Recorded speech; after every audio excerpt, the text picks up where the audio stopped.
So hey guys, welcome to my YouTube channel English Jam. So here we are going to study Translation Studies Unit 1. I will explain all the topics in this video. So guys, these are topic: what is translation, what is source text, what is interpretation, type of interpretation, transcreation and equivalence.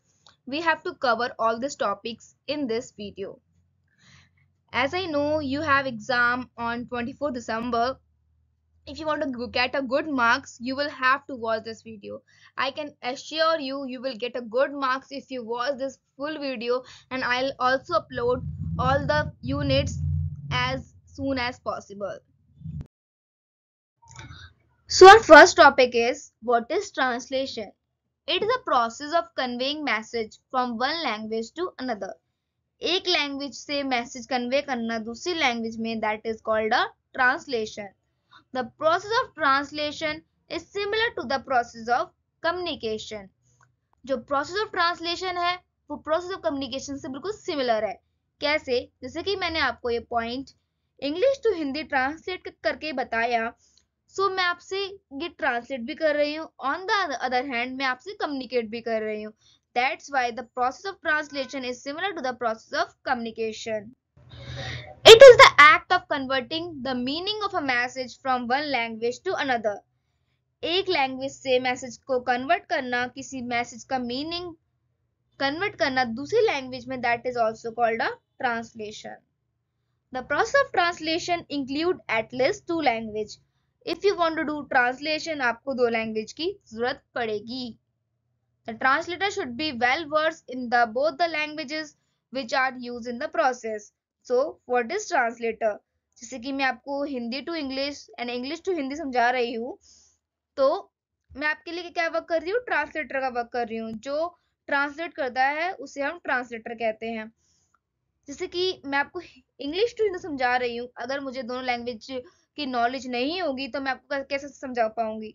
तो मुझे दोनों language की proper knowledge होनी चाहिए. तो जो translator है वो वेल वर्स होना चाहिए बोथ द लैंग्वेजेस में. ओके.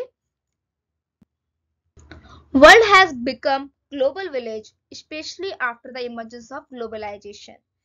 सो ट्रांसलेशन कैसे हेल्प करता है ग्लोबलाइजेशन में? कैसे? अगर मुझे कहीं दूसरी कंट्री में अपना सामान मुझे जाना है, अपना सामान बेचना है, तो मुझे वहां के लोगों को कम्युनिकेट करना पड़ेगा, वहां से लोगों से बातचीत करनी पड़ेगी. तो वहां के लोगों की लैंग्वेज क्या होती है? हम लोगों से डिफरेंट होती है, like English, Spanish, German, Korean. ठीक है. तो मुझे वहां पे काम करना है, तो मुझे वहां की लैंग्वेज को समझना पड़ेगा. वहां पे मुझे क्या जरूरत पड़ेगी? ट्रांसलेशन की. तो ऑन द अदर हैंड कितना ज्यादा इंपॉर्टेंस है ट्रांसलेशन का ग्लोबलाइजेशन में, एक प्रोफेशनल लाइफ में, एक पर्सनल लाइफ में, मतलब बहुत ज्यादा ही ट्रांसलेशन का यूज है. Technology has brought human closer to each other. We need to communicate with the people in different country and speaking different language. तो टेक्नोलॉजी है ह्यूमंस को बहुत ज्यादा एक दूसरे से क्लोज लेकर आ गई है. अगर जैसे कि आपके पास सोशल मीडिया अकाउंट्स होंगे, आप और आपके बहुत सारे फॉरेनर्स फ्रेंड्स भी होंगे. ठीक है. और ना कि फॉरेनर्स फ्रेंड्स होंगे आपके, बट आपको डिफरेंट टाइप की लैंग्वेज आप उनसे आप सुन रहे हो, उनकी डिफरेंट लैंग्वेज है. सो आपको डिफरेंट डिफरेंट टाइप की नॉलेज भी मिल रहा है साथ में, और आपको डिफरेंट टाइप की कंट्री की भी नॉलेज मिल रही है. So communication also help to you to get a too much knowledge. और बिकॉज ऑफ ट्रांसलेशन आपको ये सब चीजें पता चल रही हैं. सो यहाँ पे भी बहुत ज्यादा रोल प्ले करती है translation. In Indian context, it has been helpful to teaching English by grammar translation method. अगर मुझे ग्रामर सीखनी है, ठीक है, तो मुझे इंग्लिश सीखनी है, तो फर्स्टली मुझे हिंदी तो मेरी मदर टंग है, तो मुझे हिंदी टू इंग्लिश ट्रांसलेट करना पड़ेगा. सो इन दिस मैनर मुझे ग्रामर सीखनी है तो फर्स्टली हम क्या करते हैं, हमें टेंसेस सिखाए जाते हैं, तो हमें फर्स्टली सेंटेंसेस बनाना सिखाते हैं हिंदी टू इंग्लिश। सो ये बहुत ज्यादा हेल्पफुल है लर्न इंग्लिश करने, इंग्लिश को सीखने के लिए, ना कि इंडियंस के लिए। अगर कोई भी डिफरेंट कंट्री के लोग हैं, कोरियन और any type of people, any type from they belongs to any country, उनको ट्रांसलेशन की बहुत ज्यादा ही जरूरत है। One can read translated books and material available in another language। और जैसे कि ये प्रेजेंटेशन इंग्लिश में है, बिकॉज ऑफ ट्रांसलेशन हम कोई भी बुक, कोई भी मटेरियल हम पढ़ सकते हैं इन अनदर लैंग्वेज। जैसे कि सपोज आप पढ़ना चाहते हैं कोई भी बुक, वो कोरियन में है, बट उसके बहुत सारे वर्जन होंगे इंग्लिश में और डिफरेंट डिफरेंट लैंग्वेज में। बिकॉज बिकॉज ऑफ ट्रांसलेशन हम कोई भी मटेरियल पढ़ सकते हैं, कोई भी बुक्स पढ़ सकते हैं because of translation. So guys, our second most important topic is equivalence। Okay, so equivalence is easy enough to understand when you are working in translation.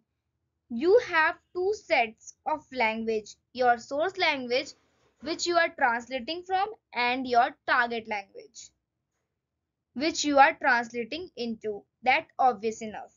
Many people think that languages are all basically the same. However, that literally all you do is substitute words from one language for words in another language and then do some grammar cleanup. आपको equivalence समझने से पहले आपको मैं समझाऊंगी source language and target language क्या होती है। जैसे कि मैंने आपसे बोला तुम कहाँ जा रहे हो, ओके, ये हिंदी में है और आपको इसको ट्रांसलेट करना है इंग्लिश में, ओके। तो इसको हम कैसे ट्रांसलेट करेंगे, वेयर आर यू गोइंग। जो फर्स्ट लैंग्वेज थी हिंदी, सो ये आपकी थी सोर्स लैंग्वेज। जिस लैंग्वेज में आपने ट्रांसलेट किया that is your target language. जो इंग्लिश है आपकी टारगेट लैंग्वेज है जिसमें आपको ट्रांसलेट करना था, और जो लैंग्वेज आपको गिवन दी गई थी वो आपकी सोर्स लैंग्वेज थी। बहुत लोगों को क्या लगता है कि जो लैंग्वेजेस हैं वो बेसिकली सारी सेम है, whether it is English, Hindi, तो सारी लैंग्वेज क्या है वो सेम है। हम क्या करते हैं, जैसे कि मैं आपको कोई सेंटेंस बनाने को देती हूँ, ओके, लाइक मेरा सर चक्कर खा रहा है। सो मुझे पता है इसका लिटरल मीनिंग क्या है। अगर मैं किसी फॉरेनर से बोलती हूँ कि आपको इसको ट्रांसलेट करना है, so according to the English grammar, that person will do with the help of grammar, that person will do translation, right? But मुझे इसका लिटरल मीनिंग पता है क्योंकि एज ए इंडियन ये मेरी मदर टंग है, ठीक है, और मुझे ही इसका लिटरल मीनिंग पता है। तो मैं क्या करूंगी इसमें, वो इंसान क्या करेगा, उसको वो ट्रांसलेट कर देगा, my head is eating circle, मेरा सर चक्कर खा रहा है, my head is eating circle. But हमें पता है कि इसका लिटरल मीनिंग ये नहीं है। सो हमें ऐसे नहीं ट्रांसलेट कर सकते। ट्रांसलेट करना मतलब ये नहीं होता कि आपको जो बोला है आप वो ही ट्रांसलेट कर दो, नहीं। इसके पीछे बहुत सारे एक्सपेक्ट होते हैं, वो हम आगे देखते हैं। अगर आप कोई लैंग्वेज सीखना चाहते हो तो उससे पहले आपको उसके कल्चर को भी जानना पड़ेगा। अगर जैसे कि मुझे कोरियन सीखनी है, तो मुझे फर्स्टली उसका एडिक्शन कहाँ से होता है, मैं जैसे कि के ड्रामास, मैनी थिंग्स, के पॉप बैंड्स, सो हमें वहां से एडिक्शन होता है और हमें वहां से नॉलेज मिलती है। हाँ, हम वहाँ के कल्चर को जान रहे हैं, ठीक है। सो समवेयर हमें पता है कि कब कौन सा वर्ड यूज होता है, हमें पता चल जाएगा। सो फर्स्टली हमें कोई लैंग्वेज सीखनी है तो हमें वहाँ का कल्चर पता होना चाहिए, वहाँ की हिस्ट्री भी पता होनी चाहिए, the thought process of people who developed it, हमें वो भी पता होना चाहिए। And this is often vastly different from culture to culture. Suppose India में आम को आम ही बोला जाता है, राइट, एंड ये इंडिया का पार्ट है और ये अदर कल्चर का भी पार्ट है, अदर कंट्री का भी पार्ट है। जो आम है वो अदर कंट्री के लोग भी जानते हैं व्हाट इज आम एक्चुअली, एंड उसका नाम भी है, उसको इंग्लिश में क्या बोलते हैं, मैंगो। बट मैं बात करूं यहाँ पे दुपट्टा। दुपट्टा क्या है, वो इंडियन कल्चर का पार्ट है, ना कि वेस्टर्न कल्चर का पार्ट है। अगर किसी को इस सेंटेंस को ट्रांसलेट करना है, इस वर्ड को ट्रांसलेट करना है, तो वो कैसे ट्रांसलेट करेगा जब तक उसे इंडियन कल्चर की नॉलेज नहीं होगी। तो हमें क्या करना है, ट्रांसलेट करना है उससे समवट डिफरेंट, समवट इक्वल हमें ढूंढना है वर्ड। हमें पता है कि दुपट्टे का एक्चुअल मीनिंग क्या होता है, तो हम इसकी जगह पे क्या यूज करते हैं, और दुपट्टे की कोई इंग्लिश भी नहीं होती है। दुपट्टे की जगह हम क्या यूज कर सकते हैं, स्कार्फ। और स्कार्फ का लिटिल मीनिंग हमको पता है कि क्या है, एज ए इंडियन हमें पता है कि स्कार्फ क्या है और एक्चुअली दुपट्टा क्या होता है। ओके, सो एक लैंग्वेज सीखने के लिए हमें उसके कल्चर, हमें बहुत सारी चीजों का ध्यान रखना पड़ता है। हम कोई भी वर्ड को, कोई भी सेंटेंस को ऐसे ही ट्रांसलेट नहीं कर सकते हैं, we should have a proper knowledge about it. हम सिंपली कोई भी वर्ड सब्स्टिट्यूट नहीं कर सकते किसी भी सेंटेंस में। पहले हमें बहुत ज्यादा ध्यान से उसको अपने दिमाग में सोचना है, अपने दिमाग में डिकोड करना है, and after some time, after understanding the culture, understanding of that particular country, हमें फिर देन इनकोड करना है उसको टारगेट लैंग्वेज में। अगर मैं आपको एक सेंटेंस दे रही हूँ, जैसे कि हिंदी में सेंटेंस है ये, आ, उसके पास दुपट्टा है, आपको पता है इसका मीनिंग हिंदी में। अगर मैं ये सेंटेंस किसी फॉरेनर को दूं, उसे नहीं पता कि व्हाट इज दुपट्टा, आप उसे बताओगे कि दुपट्टा is like the cloth that is so long, वो क्या बोलते, दिमाग लगाएगा, उसका मतलब क्या लगा निकालेगा, समवट इक्वल निकालेगा, मतलब कि दुपट्टा क्या होगा, स्कार्फ। तो अपने दिमाग में वो यूज करेगा, इसको क्या बोलते हैं, अपने दिमाग में वो समझाएगा अपने आप को कि क्या होता है, वो अपनी कल्चर, इंडिया की कल्चर अंडरस्टैंडिंग से समझेगा कि व्हाट इज दुपट्टा। तो समवट इक्वल वो वर्ड यूज करेगा, जैसे कि वेस्टर्न कल्चर में क्या होता है, स्कार्फ होता है, तो समवट इक्वल वो वर्ड यूज करेगा दुपट्टे की जगह पे। सो सी है, उसके पास दुपट्टा है, तो हम क्या क्या यहाँ पे क्या यूज कर सकते हैं, शी हैज स्कार्फ। फर्स्टली उसने अपने दिमाग में डिकोड किया, फिर उसने टारगेट लैंग्वेज में इनकोड किया। सो दैट इज ऑल्सो मैटर। हम कोई भी लैंग्वेज को विदाउट द कल्चर अंडरस्टैंडिंग से हम किसी भी सेंटेंस को बना नहीं सकते। तो हमारे पास प्रॉपर नॉलेज होनी चाहिए उस पर्टिकुलर कंट्री की, उस पर्टिकुलर प्लेस की, उसकी हिस्ट्री की, और देन हमको ट्रांसलेट करना चाहिए, इसको इक्वलाइज करना चाहिए। समझ रहे हैं आप? So, translation is not about rendering one language to another language, but it is also about the socio-culture practices. Translation का मतलब ना कि ये ना कि सिर्फ ये होता है कि एक लैंग्वेज से दूसरी लैंग्वेज में ट्रांसलेट करना। हमें ट्रांसलेशन के साथ साथ एक लैंग्वेज का पता चल रहा है और उसकी सोशियो कल्चर का भी पता चल रहा है। If we talk about a word mango, that is a part of our social culture. जैसे कि मैंने आपको बताया, ऑलरेडी एग्जांपल दे दिया है, जो मैंगो है वो हमारे सोशल कल्चर का पार्ट है, और ये अदर कंट्रीज में भी मैंगो लोग जानते हैं व्हाट इज मैंगो। और इंडिया में इसको क्या बोला जाता है, आम, और अदर कंट्री में क्या बोला जाता है इसे, mango. But on the other hand अब हम बात करेंगे, if we translate the word dupatta, so it is a part of Indian social culture. So in that manner, we will find somewhat equal word like scarf, because that is somehow equal to dupatta word.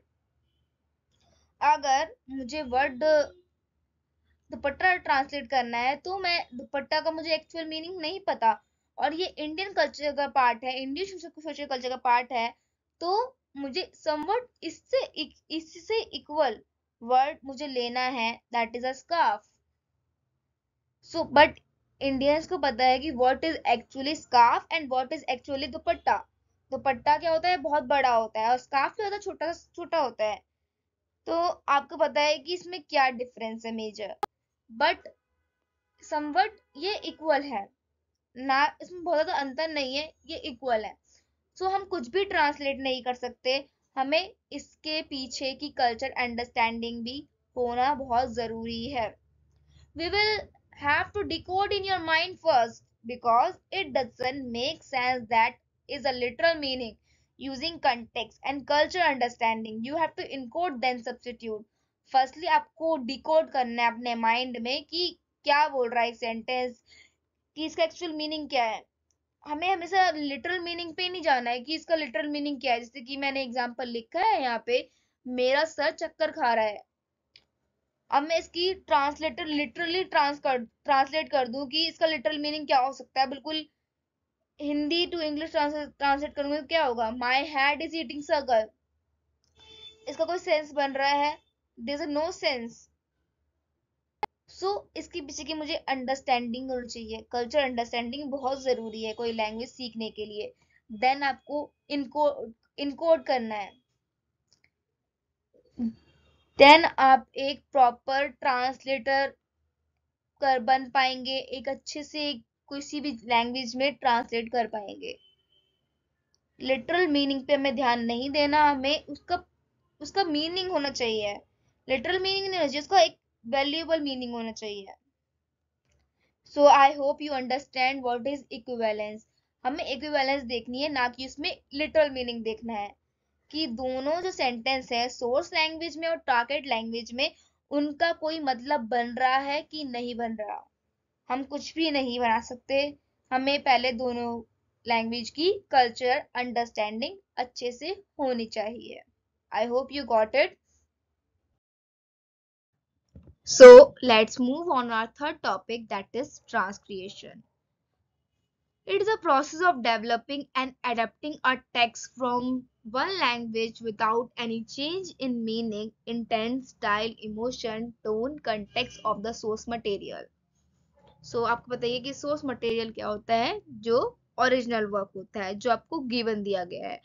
Target material क्या होता है, जिसमें आपको translate करना होता है, जिसमें आपको कन्वर्ट करना होता है। जैसे कि सोर्स मटेरियल यहाँ पे क्या बोल रहा है, जैसे कि आपको मूवी है, वो आपके लिए सोर्स मटेरियल है। सपोज वो मूवी है कोरियन में, सपोज वो मूवी है ट्रेन टू बुसान। फर्स्टली ये कोरियन में है, इसका ओरिजिनल वर्जन, और इसका जो टारगेटेड वर्जन है वो है इंग्लिश में और हिंदी में। अगर जिसने ये मूवी देखी है कोरियन में, जिसे कोरियन आती है, सपोज आपको कोरियन आती है तो आपको हिंदी भी आती है, ओके। सो आपको सेम वाइब्स आ रही है, same essence both the versions में। जो सोर्स मटेरियल में आपको एसेंस आ रहा था, जो सेम वाइब्स आ रही थी, सेम इमोशन मिल रहा था, वही आपको इमोशन मिल रहा है, सेम एसेंस मिल रहा है टारगेट टेक्स्ट में, टारगेट मूवी में। So that is called a transcreation without a change of any in their meaning, intent, style, emotion, tone, context। उसको दूसरे वर्जन में, version that is called translate करना है उसको, आपको उस विदाउट उसमें एनी काइंड ऑफ चेंज। आपको सेम, आपको सिर्फ लैंग्वेज चेंज करनी है, but everything should B same. वहां पे जो इमोशन है, वहां पे वहां पे स्टाइल है बोलने का, वहां पे जो भी चीज है, even the environment, everything should be change same. So that is called a transcreation. अगर आपने ट्रेन टू बुसान देखी है, सो जिस किसने भी, अगर मुझे कोरियन आती है और मुझे इंग्लिश भी आती है और मुझे हिंदी भी आती है, सो मैं मूवी देखूंगी तीनों वर्जन में। सो मुझे सेम वाइब्स आनी चाहिए, सेम फील आना चाहिए। अगर मैं इंग्लिश में देख रही हूँ तो मुझे डिफरेंट फील आ रहा है, और मैं अगर कोरियन में देख रही हूँ तो मुझे डिफरेंट फील आ रहा है। मतलब सब कुछ मिस, मतलब कि सब कुछ मैसी सा लगेगा, राइट। सो सब चीज सेम होनी चाहिए, हमें सेम एसेंस आना चाहिए, सेम इमोशन मिलने चाहिए. So that is the responsibility of the trans creator. जो ट्रांस क्रिएट करता है, तो उसे क्या कहते हैं, हम ट्रांस क्रिएटर बोलते हैं. सो उसकी ये ड्यूटी होती है कि उसको सेम एसेंस देना है बोथ द लैंग्वेज में, जिसमें भी वो ट्रांसलेट कर रहा है, वही उसको सेम एसेंस देना है जो उसने ओरिजिनल टेक्स्ट में ऑलरेडी दिया है. It is also called creative translation.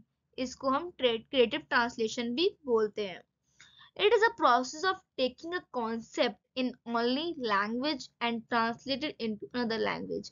एक लैंग्वेज से कोई कॉन्सेप्ट लेना है, उसको ट्रांसलेट करना है दूसरी लैंग्वेज में without change any kind of intent, with giving a same essence. Same essence देना है, उसमें कोई भी चेंज नहीं करना है, सिर्फ वहां पे क्या चेंज हो रही है, language. It is carried out for a particular purpose for a particular audience.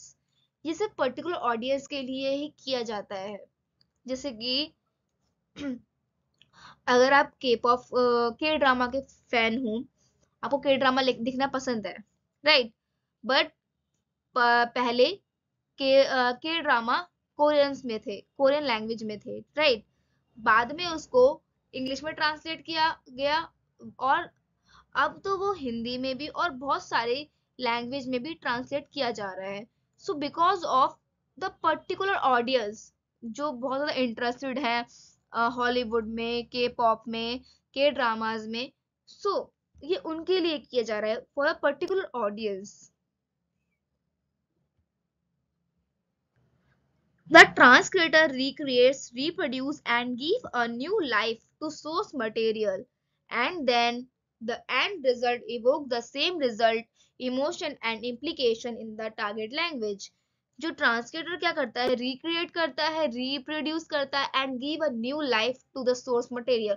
और सोर्स मटेरियल का मतलब ओरिजिनल टेक्स्ट है, जो ओरिजिनल मूवी है, उसको चेंज करके, उसमें विदाउट एनी चेंज करके टारगेट टारगेट मटेरियल को सेम एसेंस देता है. That is a very good thing, that is very a new thing, that's a very what is called, that is a very creative thing. That's why it is called creative translation. It is not a cup of tea to do, to give a same essence in a different language, right? So that is very necessary to give us same emotion. Without giving the same emotion, we can't get the same vibes that we are having in the original version, that we were having in a original version. That is also called a source material. So मैंने आपको already example दे दिया है. A Korean movie has been directed in Korean language. Translator job is to create Korean movie into the English language firstly, or he or she has to give a same essence that has been given in the original text without changing the meaning, emotion, style, emotion of the source material. जो Korean movie है, कोई directed की जा रही है, सो जो उसका original version है, उसको जो ट्रांसलेटर है, उसको सेम एसेंस देना है उसको टारगेट मटेरियल में. फर्स्टली उसको क्या करना है, इंग्लिश लैंग्वेज में ट्रांसलेट करना है. देन शी और ही has to give a same essence that has been given in the original text. That simple as that. So I hope you got understand. That is so easy. अगर आपने translation अच्छे समझ लिया है, सब कुछ correlated है एक दूसरे से. अगर आपने ट्रांसलेशन समझा अच्छे से, तो आपको इक्विवेलेंस भी समझ आएगा, आपको इक्विवेलेंस समझ आएगा तो आपको ट्रांसलेशन भी समझ आएगा. So all the things are correlated to each other. So let's move on our fourth topic, that is interpretation. The converting of spoken language, then it is called a interpretation. As I told you earlier about the translation, जब हम written work को translate करते हैं, that is called a translation. जब हम किसी spoken language, spoken work को translate करते हैं, so that is called a interpretation. Interpretation is act similar to the translation. The interpreter translate context, content, speech or text. Keep viewing on a paralinguistic element. What is paralinguistic element? Tone, pitch, pause, word, etc. From source language to a target language. जो interpretation है वो बिल्कुल similar ही है किसके, translation से, क्योंकि बस उसमें बेसिक डिफरेंस क्या है, उसमें स्पोकन का हमें ट्रांसलेट करना है और इसमें क्या करना है आपको, स्पोकन लैंग्वेज का आपको ट्रांसलेट करना है। जो इंटरप्रेटर होता है, जो इंटरप्रिटेशन करता है, ओके, सो उसका मेजर वर्क क्या होता है, जो भी वो वर्क कर रहा है, कोई भी कंटेंट बना रहा है, कोई भी स्पीच प्रिपेयर कर रहा है, तो उसको अपनी पिच, अपने टोन और उसको किस टाइप का वर्ड सिलेक्शन करना है, कहाँ पे उसको पॉज लेना है, from source language to target language, उस पर्सन को ये ध्यान रखना पड़ेगा। जैसे कि मैंने आपको बताया था, जब हम ट्रांसलेशन करते हैं तो हमें लिटरल ट्रांसलेशन नहीं करना चाहिए, हमें कुछ मीनिंगफुल, कुछ वैल्यूएबल ट्रांसलेट करना चाहिए, राइट। सो इसमें भी सेम यही है, जैसे कि मैं आपसे बात कर रही हूँ तो मेरी टोन क्या होनी चाहिए, पिच क्या होनी चाहिए, जब मैं कोई वर्ड ट्रांसलेट कर रही हूँ, कोई मीनिंग ट्रांसलेट कर रही हूँ, जैसे मैंने कुछ बोला एंड आपको वो ट्रांसलेट करना है, जो जिस वे में मैंने बोला है उसी वे में आपको उस पर्सन को बताना है कि इस वे में ये ट्रांसलेट करना है, आपको इसको इंटरप्रेट करना है जिस वे में मैंने बोला है, राइट। ये ड्यूटी होती है इंटरप्रेटर की। जो इंटरप्रेटर कुछ भी नहीं अपने आप से बोल सकता है, कुछ भी ट्रांसलेट नहीं कर सकता है, जो उसको वर्क दिया गया है उसी वे में, उसी पिच में, उसी टोन में, उसी वर्ड सिलेक्शन में उसको ट्रांसलेट करना पड़ेगा। The interpreter is required when both the speaker and listener do not share the command language to communicate between themselves. So interpreter की क्या जरूरत होती है? Suppose आप किसी कंट्री में गए, सपोज आप कोरिया गए, वहां पे आपको वहां की लैंग्वेज नहीं आती है, तो आप क्या करेंगे, वहां पे एक इंटरप्रेटर हायर करेंगे अपने कम्युनिकेशन में हेल्प के लिए। अगर आपको दूसरे लोगों से कम्युनिकेट करना है तो आप उस इंटरप्रेटर की मदद से कम्युनिकेट कर सकते हैं, बट जो इंटरप्रेटर है उसको एक कॉमन लैंग्वेज आनी चाहिए। अगर आप तो इंडिया से गए हो, सपोज आप इंडिया से गए हो, तो आपकी मदर टंग क्या है यहाँ पे, हिंदी है, बट आपको एक कॉमन लैंग्वेज भी आनी चाहिए, that is a English. Suppose अगर आपको वहां पे इंटरप्रेटर मिल गया, वो वो भी इंडियन ही है और उसको हिंदी भी आती है और उसको इंग्लिश भी आती है, तो आपके लिए बहुत हेल्पफुल होगा। अगर आपको जो इंटरप्रेटर है उसको सिर्फ इंग्लिश आती है, अगर आप इंग्लिश में बात कर सकते हैं उससे और उससे हिंदी बात कर सकते हैं, तो वो आपके लिए हेल्पफुल होगा वहां के लोगों से कम्युनिकेट करने में। अगर आप किसी कंट्री में विजिट कर रहे हैं तो वहां से, वहां के लोगों में, अगर आप किसी शॉप में जाते हैं, आपको कुछ क्लोथ बाय करते हैं वहां से, तो आपको पूछना है कि कितने का है ये, तो आप क्या कहेंगे, अपने इंटरप्रेटर से बोलेंगे कि कोरियन में पूछिए कि कितने का है। So in this manner interpreter work करता है और कम्युनिकेशन को इजी करवाता है दो लोगों के बीच में, जब हम किसी कंट्री में विजिट करते हैं। नॉट अ कंट्री, कोई भी प्रेस कॉन्फ्रेंस है, अगर कोई आपकी कंट्री में आ रहा है वर्किंग पर्पज से, राइट, बिजनेस पर्पज से, और कोई डिफरेंट, उसकी लैंग्वेज डिफरेंट है, तो यहाँ पे भी इंटरप्रेटर का यूज कर सकते हैं। Language is complex structure which includes both spoken and written word. Both spoken and written word can be translated from source language to a target language. As we know that the जो language है बहुत ज़्यादा ही complex है, चाहे वो spoken हो या written हो, हमें बहुत ज़्यादा ध्यान देना पड़ता है कि हमें कहाँ पे, अगर spoken की बात करें तो हमें कैसे बोलना है, कैसे pitch का यूज करना है, टोन का यूज करना है, word selection। On the other hand जब हम रिटर्न ट्रांसलेट करते हैं तो वहां पे हमें ध्यान देना चाहिए, वहां पे हमें लिटरल मीनिंग, लिटरल ट्रांसलेशन करने के बजाय हमें एक वैल्यूएबल मीनिंगफुल ट्रांसलेशन करना है। सो दैट्स वाई जो लैंग्वेज है बहुत ज्यादा ही कॉम्प्लेक्स है। The conversion of written message is called translation. As I told you earlier, जब हम रिटर्न वर्क ट्रांसलेट करते हैं that is called translation, and where is the conversion of spoken language is called interpretation. जब हम spoken language के translate करते हैं that is called interpretation. The person who does interpreting is known as interpreter. जो person interpreting करता है, इस process को करता है, who is called interpreter. So I hope you got what is interpretation.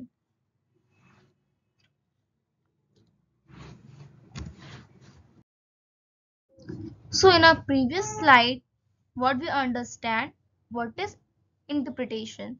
So in this slide, what we will get to know, types of interpretation. So first one is consecutive interpreting. In this interpreting, what happens, interpreter has to render immediately after the speaker's speech has finished delivering his speech. इसमें क्या होता है, suppose मैं speaker हूँ, मैं बोल रही हूँ, और अगर कोई इंटरप्रेट कर रहा है, जैसे कि सपोज मैं इंग्लिश में बोल रही हूँ, राइट, तो मेरी स्पीच को कोई इंटरप्रेट कर रहा है, तो वो पर्सन क्या करेगा, इंटरप्रेटर, आफ्टर सम टाइम जो भी मैंने बोला उसको इंटरप्रेट करेगा, after some time, immediately after some time वो उसको ट्रांसलेट करेगा, राइट, इंटरप्रेट करेगा. In most of the cases, the interpreter sits with the speaker in the soundproof booth, listening to the speaker through a headset. Most of the cases में क्या होता है, जो interpreter होता है एक साउंड प्रूफ बूथ में बैठा हुआ होता है, और स्पीकर, सपोज स्टेज पे आपने देखा ही होगा लाइव शोज में, अगर मुझे कोई लैंग्वेज नहीं आती है, तो सपोज इंग्लिश नहीं आती है, पीछे उसके एक स्टेज के पीछे एक साउंड प्रूफ बूथ में मेरा जो इंटरप्रेटर है वो बैठा हुआ है. हाँ, वो मुझको एक माइक के थ्रू से बता रहा है कि ट्रांसलेट कर रहा है, after what ever I speak, उसके बाद वो ट्रांसलेट कर रहा है कि मैंने क्या बोला, मैंने कुछ बोला माइक में, देन जो इंटरप्रेटर है उसको वो ट्रांसलेट करेगा, मतलब इंटरप्रेट करेगा, एक साउंड प्रूफ बूथ में बैठा हुआ है वो पीछे, तो वो भी सुन रहा है कि whatever I am saying, so वो भी इसको सुन रहा है, सो वो क्या करेगा, उसको इंटरप्रेट करेगा. सो सेकेंड टाइप कौन सा होता है, साइमल्टेनियस इंटरप्रेटिंग. आप समझ सकते हैं साइमल्टेनियस का मतलब क्या होता है, साथ साथ. In this interpreting, the interpreter has to render simultaneously whatever the speaker is speaking. जब भी स्पीकर बात कर रहा है, स्पीकर बोल रहा है, कोई स्पीच दे रहा है, तो साथ साथ जो इंटरप्रेटर है उसको उसको इंटरप्रेट करना है, मतलब ट्रांसलेट करना है, हैंड टू हैंड. और जो कंसेक्यूटिव में क्या था, आफ्टर सम टाइम, जैसे कि मैंने कोई स्पीच दी, उसके थोड़ी देर बाद उसको उसे बताना है. बट साइमल्टेनियस में क्या होता है, साथ साथ मैंने कुछ बोला उसके ही साथ वो मीनिंग भी बताएगा इंटरप्रेटर.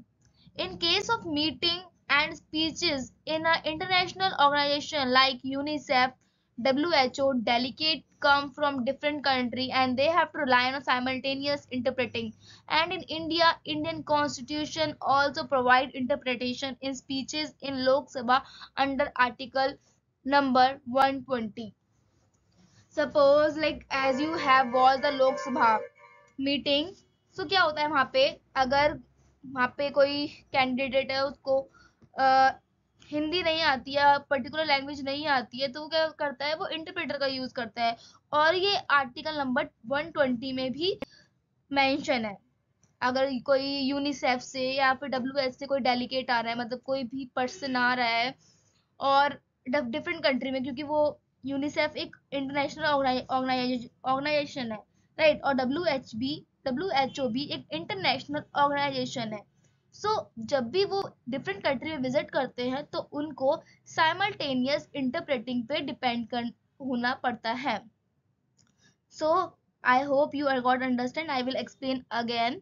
तो कंसेक्यूटिव इंटरप्रेटिंग में क्या होता है, आपको आपकी स्पीच के बाद जो स्पीकर है, सॉरी इंटरप्रेटर है, वो रेंडर करेगा, मतलब उसको बताएगा जो भी लोग आपको सुन रहे हैं. और साइमल्टेनियस इंटरप्रेटिंग क्या होता है, साथ साथ जो भी मैंने बोला जब मैंने लेक्चर दिया उसके साथ साथ वो इसका ट्रांसलेट कर रहा है, उसको इंटरप्रेट कर रहा है. So I hope you get understand whatever I have mentioned in this video. So I hope you understand everything whatever I have explained in this video. If you want more video like this, so don't forget to subscribe my channel. So guys, thank you for watching my video and subscribe for more. I hope you will subscribe. Thank you.